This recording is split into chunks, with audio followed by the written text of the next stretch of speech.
The Master of Arts in Ethical Leadership is a new kind of degree program that integrates personal awareness, professional proficiency, and global consciousness for people who are working across any kind of sector. I am Jerry Campbell. I'm president of Claremont Lincoln University. And tonight we're here to welcome students to our new program in ethical leadership. My name is Jennifer Hooten. I'm the Associate Dean for Admission and Enrollment Management here at Claremont Lincoln University. The Gathering is a unique event for students and staff and faculty. The Gathering guests, they are leaders in their field. They have demonstrated an embodiment of the values that we share, and we're thrilled to be able to have them with us. My name is Dan Bane. I'm with Trader Joe's. I'm the Chairman and Chief Executive Officer of Trader Joe's. As I look at the faces in the audience tonight, I know that they have made a choice to become better ethical leaders. Let us know who you are and where you're from. My name is Lydia Howard. Claremont really teaches us how to be in the world. My name is Jeff Tilson. I'm part of the Masters in Ethical Leadership program. I already find applications of what we're studying in day-to-day life. I'm not sure I'm here to tell them anything. I know the ethics is a great part of this, and a few stories around ethics and a few stories around how Trader Joe's weaves ethical behavior into what we do. This program is designed to help you understand your own sense of ethical values and to influence those around you in positive, constructive ways. We've had 2 previous guests. We have a set list of questions that we ask every guest that we encounter, but then there's time for everyone here in the audience to ask questions of their own. Our first Gathering guest was Matthew Menderink of eBay. We were delighted to speak with him not only about his work at eBay, but also about his foundation work. Dr. Julie Modorsky is our second Gathering guest, and she is a leading advocate in the field of spinal rehabilitation for both doctors and patients alike. Dan Bane is our Gathering guest this evening.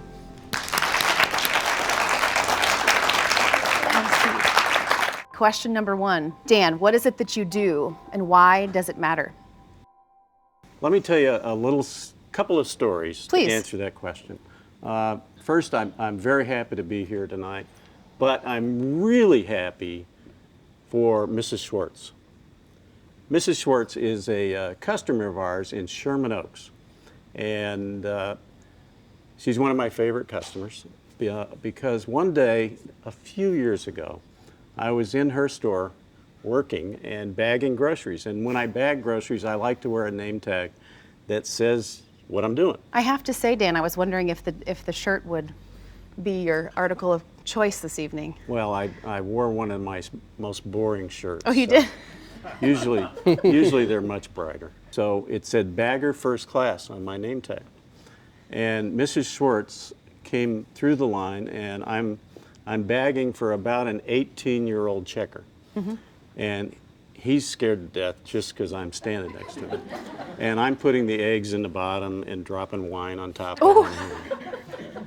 And she gets up there and she reads my name tag. She says, Bagger First Class. And I said, yes, ma'am. And she said, do you mind if I ask you a personal question? I said, no, ma'am. And she says, how old are you? It was a few years ago. I said, I'm 60.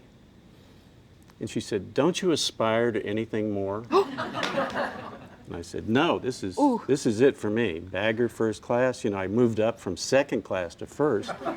And the guy checking was going, you know, and he was passing the things through. And so I helped her out to her car, loaded her groceries into an ancient car, mm-hmm. and she tried to tip me. And I said, no, the guys in the store take pretty good care of me. That's okay. Mm-hmm. And she said, but you got to promise me one thing. I said, okay, Mrs. Schwartz, I'd be happy to. And she said, every morning when you wake up, I want you to think about what you might become. And so now I'm here. That's simple. I can't wait to tell Mrs. Schwartz. That's right. I think we all need to come hang out at that store a little more. It's a good store. Another quick story to sort of tell you who I am and what I do. If we had an organization chart, it would be an inverted pyramid. And I'm the chairman and CEO, so I would be at the bottom of the pyramid, sort of like a conductor of an orchestra, orchestrating all the parts so that they come together for the people that are out there in the stores dealing with customers every day. So that's the way we look at our organization. But to tell you what we do and how it matters, another story. When we were not yet in Fresno, we received a letter from a doctor in Fresno. And the letter said quite simply, "Bring civilization to Fresno." So that's what we do. That easy. Bring it, you did it. Done. Yep. We're in the civilization business. Interesting. I'm Thank ready you. for number 2. What is sacred to you? Sacred to me is family. And it ties into the first story a little bit, because if you looked at the organization chart of the family, it's a straight pyramid, and at the top is my wife. And she's here tonight, so. Welcome, Sandy. Family is very important to us. Yeah. What is the best advice that you have ever received? It wasn't particularly words of advice as it was behavior.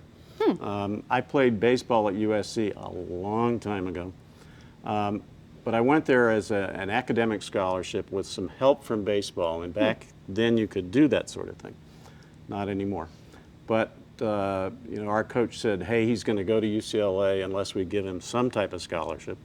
And so I went to SC on a baseball scholarship and played for Rod Dado, the legendary baseball coach. And Coach Dado, I can still remember his words of encouragement to me when he came up to me and said, "Tiger, you may be short, but you're also slow." And so I figured I wasn't going to play much. So I had to get something out of the experience and all this effort. So what I did is I sat often on the bench. I sat there and watched him and how he handled people. And so the best advice I ever got was from watching the coach and how he was a great coach, legendary coach. I think he was coach of the century in college baseball. And what I learned was it was really important about striving for perfection, not achieving it, but striving. And then always know your spot on the team, where you fit on the team, even if you're on the bench, and have fun. And so I've taken those lessons, and I think that's really the best lessons I've had. Taken those lessons, and we really utilize all of that at Trader Joe's. When did an ethical decision cost you the most? I was the CFO a long time ago at Standard Brands Paint Company, and we went in competition with a little startup company at the time called Home Depot. And Home Depot cleaned our clock, as they say in business. We ended up going Chapter 11.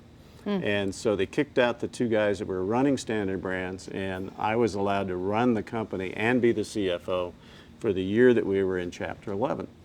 A financial guy came in to participate with a group that bought the company out of Chapter 11. And he was not the most ethical guy I'd ever seen or worked with. In fact, when you're in Chapter 11 as the CFO, you have to approve all of the bills that get paid and affirm to the judge that you've approved them, you've looked at them, they're the right bills. And one of the bills that we got was a bill for a carpet buying office in New York City. And I noticed right away that the carpet buying office was the same address as his law practice for this guy. And I went to him and I said, this isn't going to work. I'm not going to approve this bill. And he said, I thought you might fail the test. And I said, that's a test I'm happy to fail. So when the bankruptcy closed, I was gone. And I was happy to be gone. So I think having ethical behavior sometimes can cost you a lot, but I left with my dignity and with my ethics in hand. What would you change in the world if you could? Well, my initial answer was that I'd have all of the car GPSs be set up to drive to Trader Joe's. And then my wife hit me on the shoulder really hard, and she said, that would just screw up your parking. It's really treating people like you'd like to be treated. That golden rule is part of our company. We have 7 values that we preach to our people. And the first one's integrity, and the way we define integrity is treating everybody in the store and all the customers like you'd like to be treated. And I think you can't go wrong with that. So golden rule-ish integrity, however you want to look at it, that's really important to us. All right, this is where you get to ask anything you like. We have folks watching, our friends who are signing in virtually, and they have the opportunity to ask questions as well. Do you hire people with integrity, or do you cultivate it within people who you hire? We switched a while back, and we try to hire people that have personality. A while back, we used to hire people that were good at unloading trucks, and we figured that was a behavior we could teach them, but personality was important. Generally, if you hire somebody with good personality, they come or can understand at least ethical behavior. So we really look for personality and people that like people. Maybe you could speak a little bit to the tension that can exist sometimes between a corporation's potential ethical role in the community and the corporation's legal responsibility to produce profits for the shareholders. Somebody called me once and said, you know, you need to buy our product, and if you don't decide to buy our product, I'll talk directly to the board of directors. And I sort of held the phone out like this and came back and said, hello, because that's me too. So it makes it easier, I think, than people who are always beholden to different things. So if they're beholden to shareholders one minute and debt holders the next minute, and then the community the next minute, we don't have to think about that. We often say that, you know, we don't want to know what's legal. We want to know what's right. And if you do the right thing, you can't go wrong, I think. I think it really comes back to having core values that are important to us, and my job is to make sure we stay on those and preach those all the time. How do you keep an ethical mind to where things are coming from when you have this huge supply chain that's working? We send our buyers to the places that produce things on purpose. So they want to go out there and see what's happening. How does it get produced? Where is it coming from? For a lot of different reasons. You know, they want to see the people that do it. They want to see the systems that do it. You know, is it someplace that has satisfactory and good hygiene? Is it going to be a good place to buy from? We've got one coming in from our virtual participants. Michelle Lagoon, who's joining us from Houston, she was saying things about the local artwork in the stores, and I think that you guys took over like a movie theater in Houston. She was just wondering what was behind all of that. One of the values guides is that we're a national chain of neighborhood stores. But if you go in the store, you know you're in an old movie theater. We just don't have the slanted floors.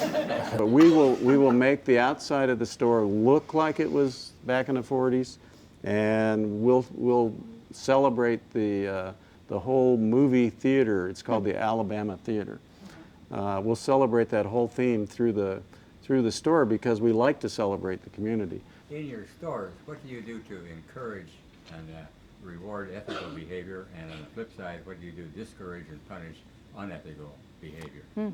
We're real dogmatic about that. So if you live by the values guide, you move up in the company, and you get rewarded with bonuses, you get rewarded with higher and higher responsibility. And as we say, you know, if you don't have integrity, you can't be there. So we preach that a lot. We had a captain's meeting, which is bringing all 402 captains together. And part of what I told them was, you know, there's some people in this room that won't be here next year because of integrity. And so you need to think about what you're doing out there all the time. Could you see applying a course like this ethical leadership course to your corporate environment? Absolutely. We do have ethical components of our senior group meetings and what we call our central management. It's the top 40 people around the company.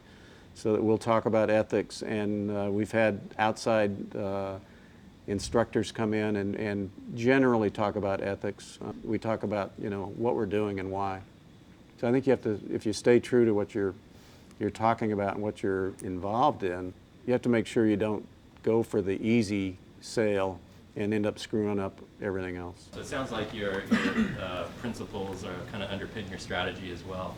So how did you go about creating those, and how often do you revisit them? I created them while we were on vacation just before I became CEO. They're not new because the company really had those values, or most all of them. They hadn't been put down on paper and discussed about why they were important for us. So in that way, I think they were different. But we haven't changed the basic values. Everything that you do has impact. So what we preach at our people is about, integrity also means not only golden rule, but whatever you do matters. What's interesting, if you can put it all together, it makes a lot of sense. We treat people well on purpose because we want them to have good jobs, and we want them to be engaged with what we're doing, because you can't get customer engagement, we don't think, unless you have engagement at the store level with the people in the store. Candidly, if we could figure it out the other way, we'd go ahead and do it. But you can't do it. So we think engagement of the people is really important, and it ties into our values guide, and so that's the way we have to go. Thank you, Dan Bane. Thank you. What we've gotten tonight from Dan Bane are little bits of wisdom that each one of us will take home with us. The beauty is when each of us take that learning and actually apply it to the world in a way that's uniquely ours. He is very authentic and real. You can just sense his integrity.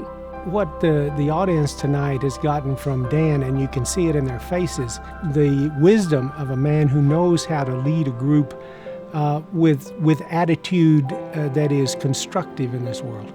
Everything was one insight and revelation after another. I think it's always interesting to hear perspectives from executive leaders. So I understand what the class is trying to do, and I just want to be an assist to that to kick it off. Give them a point of reference to talk about. I think that would be great.